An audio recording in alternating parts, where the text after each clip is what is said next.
बिल्कुल बहुत बहुत जोर से युग परिवर्तन हो रहा है।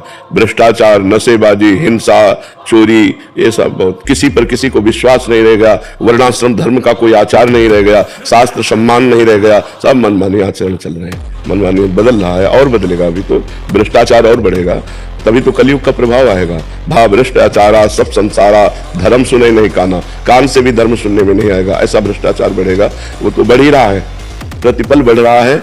ये राक्षसी प्रवृत्ति बढ़ती चली जा रही है। जिसको देखो नशेबाज बन रहा है, जिसको देखो व्यभिचार में प्रवृत्त है, जिसको देखो धन मिले चाहे जितना झूठ बोलना पड़े, बेईमानी करना पड़े, घूसखोरी करना पड़े, अधर्म करना, तो कहां शास्त्र मर्यादा, कहां धर्म मर्यादा, कहां मर्यादाएं रहेगी। कोई बिरला ही ऐसा है जो शास्त्र का चिंतन करता हो कि इसके अनुसार हमें चलना चाहिए। कोई धर्म का चिंतन कर, नहीं मेरा धर्म ये नहीं है, मैं ऐसा नहीं कर सकता। ऐसा गांव में 100 रुपया के गेहूं बेचे गए थे, ये 45 वर्ष पहले की बात बता रहे हैं। तो 110 रुपए आ गए थे, उसके गिनने में भ्रम हो गया होगा, 10 का नोट ज्यादा आ गया था। तो जब घर में गिना गया तो 110 थे, तो कहा पूरे लेके जाओ उसके सामने और उसको दिखाओ जाके कि 10 का नोट तुम्हारा इस तरह था, और उसको दिया और फिर 100 रुपए के गेहूं, रुपया 1.5 रुपया किलो गेहूं बिकता था, तो 100 रुपए के गेहूं बेचे थे, 10 इस तरह आ गए तो काफी थे।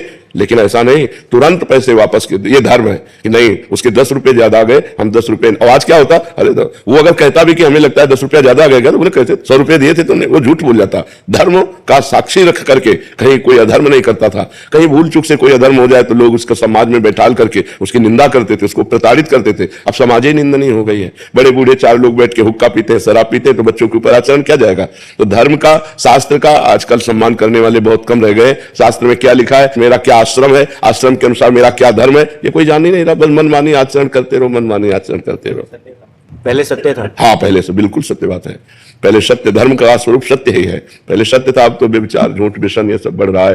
पर फिर भी कुछ धर्मात्मा लोग तो है ही, कुछ भगवान के नाम जापक तो है ही, नहीं तो बड़ा आतंक मच जाए अगर सभ्य विचारी हो जाए, सभ्य शनि हो जाए। उनमें से कुछ तो संयम में चली रहे, कुछ संत महात्मा है, कुछ धर्मात्मा गृहस्थ है, जिससे अभी थोड़ा पृथ्वी टिकी हुई है, नहीं तो आतंक मच जाएगा। तो ये आधुनिकता अगर धर्मयुक्त नहीं है तो लोग अनुसरण करते हैं कि दूसरे देशों में देखो लोग कितने सुखी, इसे सुख कहते हैं। आग लगी तो लगते ही चली गई, भूकंप आया तो गिरते ही, बाढ़ आई तो समेटती चलिए। तो जल, पृथ्वी, वायु, आकाश, अग्नि, ये 5 प्रधान देवता हैं जिनसे शरीर बना हुआ है। अगर धर्म से नहीं चलोगे तो जितना पुण्य उतना भोग ले, उसके बाद तुम्हें यही जला के राख कर देंगे, यही तुम्हें नष्ट कर देंगे। इसलिए बहुत डरना चाहिए कि हमसे पाप ना हो और धर्म पूर्वक आचरण करना चाहिए।